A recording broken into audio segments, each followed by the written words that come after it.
ഓരോ നബിയും തന്റെ ഗത്യന്തരമില്ലാത്ത ഘട്ടത്തിൽ ഒരു ദുആ പ്രാർത്ഥിച്ചു. ഇബ്രാഹിം അലൈഹിസ്സലാം പ്രാർത്ഥിച്ചു, റബ്ബി ഇന്നഹുന്ന അദ്ലൽന കസീറൻ മിനന്നാസ് ഫമൻ തബിഅനി ഫഇന്നഹു മിന്നി. അല്ലാഹുവേ, ഈ അല്ലാഹുവല്ലാതെ ആരാധിക്കപ്പെടുന്ന വിഗ്രഹ സമൂഹങ്ങൾ, അതെല്ലാം ഒരുപാട് ജനങ്ങൾക്ക് മാർഗഭ്രംശം, ദുർമാർഗം നൽകി റബ്ബേ.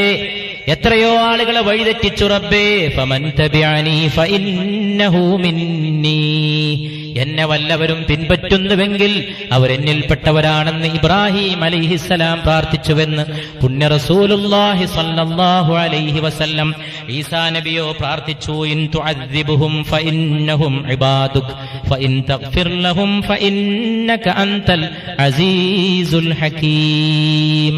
അല്ലാഹുവേ, നീ ഇവരെ ശിക്ഷിക്കുന്നുവെങ്കിൽ അവർ നിന്റെ ദാസന്മാരാണെന്ന് ഈസാ നബി തന്റെ ജനതയെക്കുറിച്ച് അല്ലാഹുവിനോട് വേവലാതിയോടെ പറഞ്ഞുപോയി. ഫഇൻ തഗ്ഫിർ ലഹും, എന്റെ ഈ ജനത്തിന് നീ പുറത്തു കൊടുത്താലോ, ഫഇന്നക അൻതൽ അസീസുൽ ഹകീം, നീ സർവശക്തനും സർവനയജ്ഞനുമാണ് റബ്ബേ, തത്വജ്ഞനുമാണ് റബ്ബേ.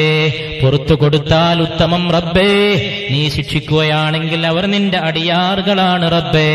ഇങ്ങനെ ഇബ്രാഹിം തന്റെ ജനതയ്ക്ക് വേണ്ടി പ്രാർത്ഥിച്ചു, ഈസയും തന്റെ ജനതയ്ക്ക് വേണ്ടി പ്രാർത്ഥിച്ചു. അലൈഹിമുസ് സ്വലവാത്തു വത്തസ്ലീമാത്ത് എന്ന് പറഞ്ഞുകൊണ്ട് പരിശുദ്ധ റസൂലുള്ളാഹി സ്വല്ലല്ലാഹു അലൈഹി വസല്ലം കരയുകയും